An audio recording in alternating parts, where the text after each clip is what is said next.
Milkier Pigs and Violet Gold is essentially an enriched and reorganized version of my previous book, Milk Pigs and Violet Gold. Reorganized, I took it apart and put it back together to make it more digestible. I felt that it required some reformatting. It also includes new recipes, new versions of existing recipes, which I felt were much easier to do, enriched because it contains whole new chapters on Batanes, Cavite, Lake Cebu, and Samar, and certain portions of previous chapters such as Cordillera and Bicol and Pampanga have been strengthened as well. They've been fortified. Examples of new recipes include a wonderful black rice puto from Samar, a dish of carriages, which is essentially pigeon peas, cooked with coconut milk and dried fish, and taro yam, pancit pusit, which is a Chabacano dish of bean thread noodles cooked with squid ink that comes from Cavite, and it's wonderful.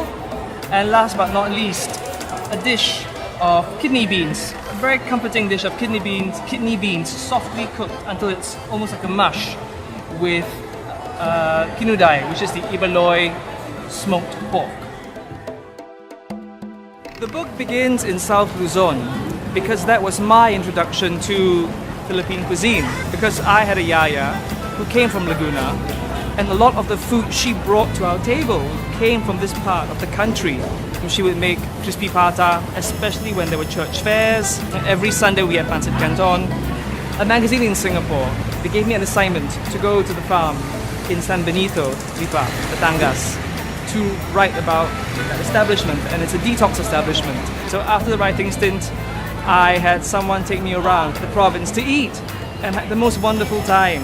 And one of the first things I ate was, of course, bulalo, for which Batangas is famous.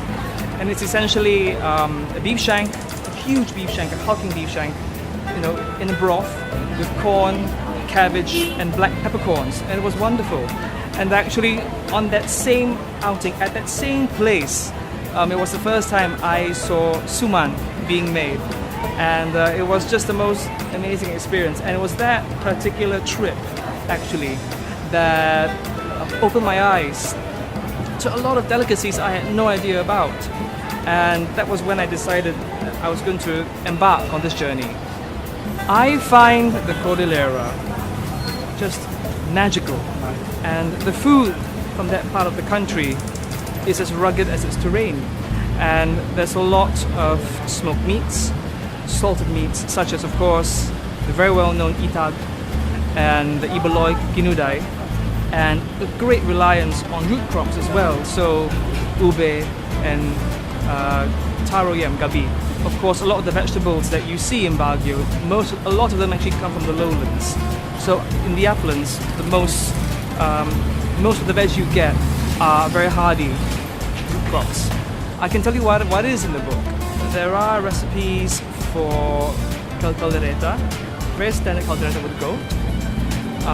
There is also a recipe there for a dish called enriched, which are basically glutinous rice cakes made from a mixture of glutinous rice grains, some white and black. They appear in tongues, flat tongues, and they are served with coconut and a sauce made from coconut sugar and sprinkled with crushed peanuts. The food of Pampanga is often recognized by locals as some of the finest in the country. Some of the richest dishes actually come from this part of Luzon, in central Luzon. Dishes in the book include kare-kare, which is an oxtail stew thickened with ground roasted peanuts and ground roasted rice. There is also, of course, sisig, which is basically grilled pig's jowls chopped up with shallots and a very good liver sauce. And also recipes for embutido, morcon, and tibok-tibok, which gets its name from the beating of a heart. I have a deep, deep fondness for the cuisine of the Ilocos because my yaya, who was in my life from when I was 2 to when I was 12, she came from La Union. So a lot of the food that she cooked for us actually came from her hometown, her home province. So we often had igado, which is basically an adobo of pig innards, basically, of liver, of kidney. And she also would make pakbet. When I think about the Ilocos, actually, I think of the wonderful array of seaweeds that they have there. Like, of course, there is arrosip, which are sea caviar, basically, and which in the Visayas is called lato. And they also have this wonderful seaweed known as popoplo, and they look like gummy, some green gummy worms. And both are exceptional, and they make very simple salads with them, with just a little bit of a bit of tomatoes, with some chopped tomatoes and some lime juice. And I also think of the most wonderful array of vegetables that they have there, which they make into dinengding, which is basically a vegetable braise with a little bit of fermented fish paste, bagoong. And so very, very clean and very, very simple flavors. The recipes for Cagayan Valley region actually came quite late. I did research for that region quite late. It was actually a friend who suggested I pay to Gegaraw a visit, and so I did. And I learned quite a few things there. And the recipes in the book from that part include vinovo, which is rather like a gruel made from mangi, which is basically corn grits, coarsely ground white corn, cooked in Carabao's milk, which is it's savory, just with a bit of salt and sometimes some sliced spring onions. And sinanta, which is the most wonderful chicken noodle soup with clams in it, and there's two noodles, wheat noodles called miki, and sotanghun, which are bean thread noodles. And this wonderful umami-rich soup is eaten with pinakufu, which are fritters, sugar encrusted fritters made from glutinous rice. Bicol was a tricky one to research, actually, because as you go from town to town, the names change, the names of dishes change.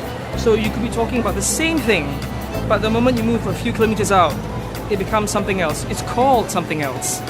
And my editor, the wonderful Miss Michaela Phoenix, actually did tell me that a contact that I did say that as you move along the coastline, it's as if with every town comes a completely new name for a particular dish.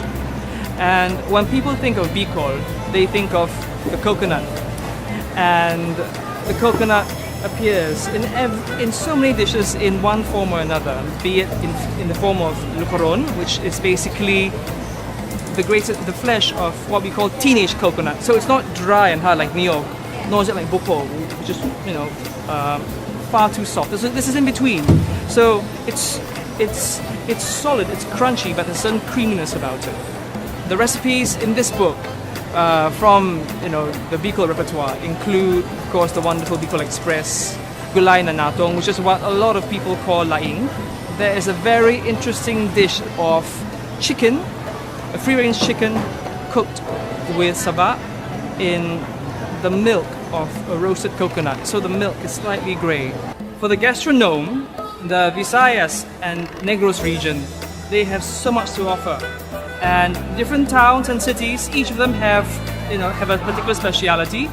In Iloilo, you can have your bachoy with your puto from Manapla, as well as pancit molo and kansi. And Bacolod has its inasal.